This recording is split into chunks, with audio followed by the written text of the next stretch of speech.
نماز میں سورۃ الفاتحہ کی رد پہ پیش کرتے ہیں، حالانکہ حقیقت یہ ہے کہ یہ آیت کریمہ، یہ سورہ اعراف جس کی یہ آیت کریمہ ہے، یہ نماز فرض ہونے سے 2 سال پہلے جو ہے وہ نازل ہو چکی ہے۔ اس سورہ اعراف کے 2 سال، یہ سن 10 نبوت کو نازل ہوئی ہے یہ سورہ اعراف، جبکہ نماز معراج کے موقع پر سن 12 کو نبی صلی اللہ علیہ وسلم پر جو ہے وہ فرض ہوئی ہے، یعنی نماز ابھی فرض ہی نہیں ہوئی، نماز سے 2 سال پہلے جو آیت نازل ہوتی ہے، تو اس سے نماز کی قرات کیسے ممنوع ہو سکتی ہے؟ اور اگر عربی الفاظ کو دیکھیں تو جہاں مراد جو ہے وہ زبان سے اونچی قرات کرنا، اونچا بولنا ہے، دل میں پڑھنا اس میں جو ہے وہ منع ہی نہیں ہے، مگر اس کے باوجود اس لوگ جو ہے وہ بعض احباب جو ہے اس کو قرات خلف الامام کے بارے میں جو ہے وہ پیش کرتی ہیں کہ اس میں نماز میں قرات سے جو ہے وہ منع کیا گیا، حالانکہ نہ اس میں نماز کا کوئی ذکر ہے، ابھی نماز تو فرض ہی نہیں ہوئی تھی جب یہ آیت کریمہ جو ہے وہ نازل ہوئی ہے۔ تو یہ جس انداز میں مقتدی سورہ فاتحہ کی تلاوت کرتا ہے وہ ویسے ہی انصات کے منافی نہیں ہے۔ بہرحال یہ ایک شبہ ہے، حقیقت یہ ہے کہ اس کا نماز کی قرات سے کوئی تعلق نہیں۔ جب نبی کریم علیہ الصلاۃ والسلام سے صحیح سند کے ساتھ واضح طور پہ نبی کریم علیہ الصلاۃ والسلام کے فرامین ملتی ہیں کہ نماز کی ہر رکعت میں سورۃ الفاتحہ لازمی ہے، اس کے بغیر نماز نہیں ہوتی، تو ہمیں مقتدی ہو، امام ہو، نماز فرضی ہو یا نفلی ہو، ہر رکعت میں سورۃ الفاتحہ جو ہے وہ ضرور پڑھنی چاہیے۔ اس آیت کریمہ سے مراد نماز میں قرات کرنا نہیں، عام روٹین میں، کیونکہ کفار کی، مشرکین کی، اہل مکہ کی یہ عادت تھی کہ جب قرآن پڑھا جاتا تو وہ شور کرتے، سیٹیاں بجاتے، تالیاں بجاتے، تو اس سے منع کیا گیا ہے۔ تو آج بھی ہمیں یہ بات مد نظر رکھنی چاہیے۔ آج کل بھی تراویح کے موقع پر جب قرآن کی تلاوت ہو رہی ہے، بعض لوگ اور بچے، بڑے بھی، سمجھدار بھی پیچھے بیٹھ کے باتیں کرتے ہیں، یہ قرآن کے آداب کے منافی ہے۔ جب قرآن کریم کی تلاوت ہو رہی ہو تو اس کو سننا چاہیے، اگر سن نہیں سکتے تو کم از کم آپ جو ہے وہ مسجد سے دور چلے جائیں، تاکہ آپ کے شور کی وجہ سے جو سن رہے ہیں یا جو پڑھ رہا ہے اس میں جو ہے وہ خلل واقع نہ ہو۔ اور قرآن کی تلاوت ہو رہی ہو، اس طرح یہ شور ڈالنا، اپنی باتیں کرنا، یہ مشرکین مکہ کا کام ہے، یہ کسی مسلمان کو زیب نہیں دیتا۔ جب صلاۃ التراویح میں قرآن کی تلاوت ہو رہی ہو تو ہمیں ہمتن گوش ہو کر سننے کی کوشش کرنی چاہیے، سمجھنے کی کوشش کرنی چاہیے، تب اللہ تبارک و تعالی ہمیں اجر سے بھی نوازیں گے اور یہ قرآن ہمارے لیے شفا کا سبب ہوگا۔ ہم اس کو سنیں گے، ہماری جسمانی روحانی بیماریاں دور ہوں گی، اجر و ثواب سے بھی اللہ تبارک و تعالی ہمیں مالا مال کر دیں گے۔ اس کے بعد اللہ تبارک و تعالی نبی کریم علیہ الصلاۃ والسلام کے بارے میں جو غلط عقیدہ اور نظریہ لوگوں میں پایا جاتا ہے اس کی اصلاح فرماتے ہیں، اس کی تردید فرماتے ہیں کہ اے پیغمبر صلی اللہ علیہ وسلم آپ خود ہی فرما دیجئے قُل لا املک لنفسی نفعا ولا ضرا، کہ میں محمد صلی اللہ علیہ وسلم نفع نقصان کا مالک نہیں ہوں، اپنی جان کے لیے بھی نفع نقصان کا میں مالک اور مختار نہیں ہوں، الا ماشاء اللہ، مگر اللہ کی توفیق، اللہ کی توفیق کے بغیر میرے پاس بھی کوئی اختیار نہیں ہے۔ وَلَوْ كُنْتُ عَالَمُ الْغَيْبَ لَاسْتَكْثَرْتُ مِنَ الْخَيْرِ، اگر میں غیب جانتا ہوتا تو میں بہت زیادہ بھلائی اپنے لیے اکٹھی کر لیتا، بہت زیادہ بھلائیاں میں اپنے لیے جمع کر لیتا۔ وَمَا مَسَّنِيَ السُّوءُ، اور کبھی مجھے کوئی غم، کوئی برائی، کوئی دکھ نہ پہنچتا۔ إِنْ أَنَا إِلَّا نَذِيرٌ وَبَشِيرٌ، لیکن حقیقت یہ ہے کہ میں محمد صلی اللہ علیہ وسلم اللہ کی طرف سے ڈرانے والا، خوشخبری سنانے والا بنا کر بھیجا گیا ہوں۔ تو سامعین محترم، سیرت النبی کا جب ہم مطالعہ کرتے ہیں تو سیرت النبی کے واقعات اس آیت کریمہ کی تشریح اور تفسیر کے لیے کافی ہیں۔ خود نبی کریم علیہ الصلاۃ والسلام سے اللہ تبارک و تعالیٰ جہاں کہلا رہی ہیں کہ میں اپنے نفع نقصان کا بھی مالک نہیں ہوں، اگر میں غیب جانتا ہوتا تو مجھے کوئی نقصان نہ پہنچتا۔ حالانکہ سیرت کے ایسے ایسے واقعات ہیں کہ نبی کریم علیہ الصلاۃ والسلام کو بہت زیادہ جو ہے وہ تکالیف کا سامنا کرنا پڑا۔ اپنی زوجہ محترمہ پہ واقعہ افق کے موقع پر حضرت عائشہ رضی اللہ تعالی عنہ پہ تہمت لگتی ہے، نبی صلی اللہ علیہ وسلم کو کتنی جو ہے وہ تکلیف کا سامنا کرنا پڑتا ہے۔ اگر نبی صلی اللہ علیہ وسلم کو علم غیب ہوتا تو نبی صلی اللہ علیہ وسلم بتا دیتے کہ بھئی میری زوجہ جو ہے وہ حاجت کے لیے گئی ہوئی ہے، حاجت خالی ہے، اگر نبی صلی اللہ علیہ وسلم غیب جانتے ہوتے ضرور بتلا دیتے۔ تو نبی کریم علیہ الصلوۃ والسلام کے پاس لوگ آ کر غلط بیانی کر کے صحابہ کرام کو تبلیغ کے لیے مبلغ کے طور پر جو ہے وہ لے جاتے ہیں۔ 70 صحابہ کرام کو جو ہے وہ دھوکہ دہی سے نبی صلی اللہ علیہ وسلم سے لے گئے اور پھر راستے میں ان کو شہید کر دیا۔ اگر نبی صلی اللہ علیہ وسلم عالم الغیب ہوتے، غیب کا علم ہوتا، تو کبھی نبی صلی اللہ علیہ وسلم صحابہ کرام کو نہ بھیجتے۔ نبی صلی اللہ علیہ وسلم کو اس واقعہ پر بھی گہرا دکھ پہنچا۔ آپ پہ جو ہے وہ آپ نے ان کے لیے بہت بد دعائیں کی ہیں۔ اگر نبی صلی اللہ علیہ وسلم کو علم غیب ہوتا یہ تکلیف نہ پہنچتی، جیسا کہ خود فرمایا وما مسن یسو، یہ کوئی کم جو ہے وہ نبی صلی اللہ علیہ وسلم کو تکلیف تھی۔ اسی طرح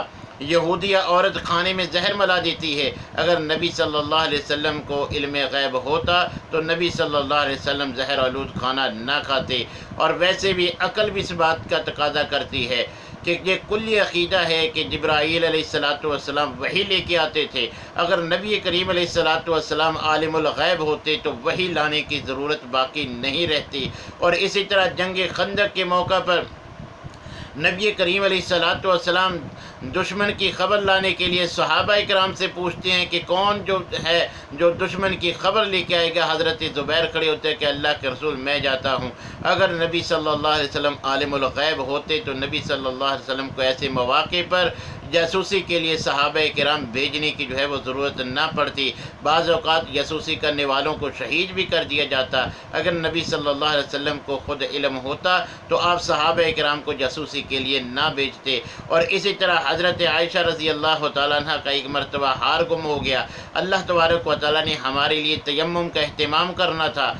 وضو کے لیے پانی تک موجود نہیں تھا۔ حضرت ابوبکر پریشان ہو کر حضرت عائشہ رضی اللہ تعالیٰ عنہ کو ڈانٹ رہی ہیں کہ تمہاری وجہ سے ہم لیٹ ہو گئے ہیں۔ صحابہ اس کو ڈھونڈ رہی ہیں، ہاتھ جو ہے وہ اونٹ کے نیچے پڑا ہے۔ اگر نبی کریم علیہ الصلوۃ والسلام کو علم ہوتا تو قافلہ لیٹ نہ ہوتا، نبی صلی اللہ علیہ وسلم بتلا دیتے کہ اونٹ اٹھاؤ، اس کے نیچے جو ہے وہ ہار پڑا ہے۔ اسی طرح بیت رضوان کا واقعہ جو قرآن میں بھی اللہ نے ذکر فرمایا ہے کہ حضرت عثمان غنی رضی اللہ تعالیٰ عنہ کی شہادت کی افواہ پھیل جاتی ہے، نبی صلی اللہ علیہ وسلم اس کا بدلہ لینے کے لیے صحابہ کرام سے بیعت لیتے ہیں۔ اگر نبی صلی اللہ علیہ وسلم عالم الغیب ہوتے تو بتلا دیتے کہ یہ خبر جھوٹی ہے، میرا عثمان زندہ ہے، اللہ تبارک و تعالیٰ نے اسے محفوظ رکھا ہے۔ تو میرے بھائیوں، یہ مختصراً میں نے چند واقعات سیرت سے آپ کے گوش گزار کیے ہیں۔ تو نبی کریم علیہ الصلوۃ والسلام فرماتے ہیں وما مسنی السوء، اگر مجھے علم غیب ہوتا تو میری زندگی میں یہ نقصان دہ واقعات جو ہے رونما نہ ہوتے، مجھے یہ تکالیف نہ پہنچتی۔ یہ معاملات ہونا اس بات کی بین دلیل ہے کہ عالم الغیب صرف اللہ احکم الحاکمین ہیں۔ غیب کی خبریں وحی کی صورت میں جو نبی کریم علیہ الصلوۃ والسلام نے اللہ نے جبرائیل علیہ السلام کے ذریعے جو ہے وہ نبی صلی اللہ علیہ وسلم کو بتلائی ہیں، اتنا آپ کے پاس علم ہے، وہ آپ نے جو ہے وہ امت تک پہنچا دیا۔ نبی صلی اللہ علیہ وسلم کے پاس وحی آنے سے پہلے یہ غیب تھا، جب نبی صلی اللہ علیہ وسلم کے پاس وحی آ گئی، جبرائیل علیہ الصلوۃ والسلام نے آ کے بتلا دیا تو آپ نے امت کو بتلا دیا، اب وہ غیب رہا نہیں۔ تو اس لیے ہمیں کتاب و سنت کے دلائل کی روح سے یہی عقیدہ رکھنا چاہیے کہ عالم الغیب مختار کل یہ صرف اللہ احکم الحاکمین ہی کی ذات ہے۔ مخلوق میں اللہ تبارک و تعالیٰ نے یہ کسی کو جو ہے وہ یہ وصف عطا نہیں کیا۔ اس کے بعد اللہ تبارک و تعالیٰ سورہ انفال کا ذکر فرماتے ہیں۔ سورہ انفال میں اللہ تبارک و تعالیٰ نے جنگ کے احکام و مسائل اور آداب بیان کیے ہیں۔ جنگ بدر سن 2 ہجری میں ہوئی، اس کے فوراً بعد یہ سورہ انفال جو ہے وہ نازل ہوئی، اور اس میں اللہ تبارک و تعالیٰ نے جو مسلمانوں کے ہاتھوں کفار جو ہے وہ قتل ہوئے، ان کو جو ہے وہ اللہ نے جو سزا مسلمانوں کے ہاتھوں سے دلوائی، اس کا اللہ تبارک و تعالیٰ نے ذکر فرمایا ہے۔ اور اس سورہ کے آغاز میں اللہ تبارک و تعالیٰ نے مومنوں کی 5 صفات ذکر فرمائی ہیں۔ اللہ تبارک و تعالیٰ فرماتے ہیں انما المؤمنون الذین اذا ذکر اللہ وجلت قلوبہم واذا تلیت علیہم آیات زادتہم ایمانا وعلی ربہم یتوکلون۔ اللہ تبارک و تعالیٰ مومنوں کی خشیت کی صفت، قرآن کی تلاوت کی صفت، اور اللہ پر توکل کرنے کی، اور اللہ کے حضور نماز پڑھنے کی، اور وَمِمَّا رَزَقْنَاهُمْ يُنْفِقُونَ، اللہ کا دیا ہوا مال اللہ کے راستے میں خرچ کرنا، یہ بھی مومنوں کا ایک وصف ہے جو اللہ تبارک و تعالیٰ نے یہاں بیان فرمایا ہے۔ ہم بھی اگر ایمان کے دعوے دار ہیں تو ہمیں بھی یہ صفات اپنے اندر پیدا کرنی چاہیے، کیونکہ اللہ تبارک و تعالیٰ کے ہاں حقیقی مومن وہی ہے جو ان اوصاف سے متصف ہو۔ یہ صفات ہم میں سے ہر ایک کے اندر جو ہے وہ موجود ہونی چاہیے۔ اور اس کے بعد اللہ تبارک و تعالیٰ نے 6 مرتبہ مومنوں سے خطاب فرما کے ان کو احکام دیے ہیں۔ اللہ تبارک و تعالیٰ فرماتا ہے اے ایمان والو، میدان جنگ میں کفار کے مقابلہ میں پیٹھ نہ پھرو، جب تمہارا مقابلہ ہو جائے، مڈبھیڑ ہو جائے تو پھر جو ہے وہ پیٹھ پھیر کے نہ بھاگو۔ اور دوسرا حکم فرما رہے ہیں کہ اے ایمان والو، اللہ اور اس کے رسول کی اطاعت کرو۔ اور اللہ اور اس کے رسول کی اطاعت ہم میں ہر دنیاوی آفت سے اور اللہ تبارک و تعالیٰ کے ہاں کل قیامت کے دن سرخرو اسی وقت ہم ہو سکیں گے جب ہم اللہ اور اس کے رسول کی اطاعت کریں گے، کیونکہ کوئی بھی نیک عمل اس وقت تک قبول نہیں ہوگا جب تک وہ اللہ اور اس کے رسول کی اطاعت میں نہ ہو، کیونکہ نبی کریم علیہ الصلوۃ والسلام نے بھی ہم پہ واضح کر دیا، اللہ تبارک و تعالیٰ نے بھی فرما دیا کہ دین اسلام کے علاوہ کوئی دین قبول نہیں ہوگا۔ اور لقد کان لکم فی رسول اللہ اسوۃ حسنہ کہہ کر وما آتاکم الرسول فخذوہ وما نہاکم عنہ فانتہوا، اور اسی طرح ومن یشاقق الرسول، اللہ تبارک و تعالیٰ نے ان آیات میں واضح طور پر نبی کریم علیہ الصلوۃ والسلام کی اطاعت کا حکم دیا اور نبی صلی اللہ علیہ وسلم کی اطاعت کو اپنی اطاعت قرار دیا۔ ومن یطع الرسول فقد اطاع اللہ، تو اللہ اور اس کے رسول کی اطاعت ہی میں خیر ہے، اسی سے دنیا میں بھلائیاں ملتی ہیں، اسی سے آخرت میں نجات ملے گی۔ ہم سب کو اللہ اور اس کی رسول ہی کی اطاعت کرنی چاہیے۔ اس کے بعد اللہ تبارک و تعالیٰ ایمان والوں کو تیسرا حکم دیتے ہیں، اے ایمان والو، اللہ اور اس کے رسول جب کسی کام کے لیے بلائیں تو ان کا حکم قبول کرو۔ پھر اللہ تبارک و تعالیٰ فرماتے ہیں کہ اے ایمان والو، نہ اللہ اور نہ رسول کی خیانت کرو، نہ اپنی امانتوں میں ایک دوسرے کی خیانت کرو، اللہ کی بھی خیانت نہ کرو، رسول اللہ سے بھی خیانت نہ کرو، اور آپس میں بھی ایک دوسرے سے جو ہے وہ خیانت نہ کرو۔ اس کے بعد اللہ فرماتے ہیں اے ایمان والو، تم اللہ سے ڈرو گے، وہ تم کو ممتاز کر دے گا اور تمہارے گناہ معاف کر دے گا، یعنی اللہ کا ڈر اپنے دلوں میں پیدا کر لو، تقوی اختیار کرو۔ اس کے بعد اللہ تبارک و تعالیٰ فرماتے ہیں اے ایمان والو، دشمن سے مقابلہ ہو تو ثابت قدم رہو اور اللہ کو یاد کرو، اللہ کا ذکر کرو، اللہ سے مدد مانگو اور ثابت قدم رہو۔ اگر تم یہ کام کرو گے، اللہ سے مدد مانگو گے تو اللہ تبارک و تعالیٰ تمہاری مدد کرے گا، تمہیں فتح سے ہمکنار کرے گا۔ تو میرے بھائیو، جو مومنوں سے اللہ تبارک و تعالیٰ نے خطاب فرما کر احکام دیے ہیں، اللہ تبارک و تعالیٰ کے احکام ماننے میں ہی دنیا میں بھی اللہ تبارک و تعالیٰ کی نصرت اور مدد ملتی ہے، اور آخرت میں بھی نجات تبھی ممکن ہے جب ہم اللہ رسول کی اطاعت کریں گے۔ اللہ تبارک و تعالیٰ سے دعا ہے کہ اللہ تعالیٰ ہمیں ہر معاملہ میں کتاب و سنت کی اتباع کرنے کی توفیق عنایت فرمائے۔ وآخر دعوانا الحمد للہ رب العالمین۔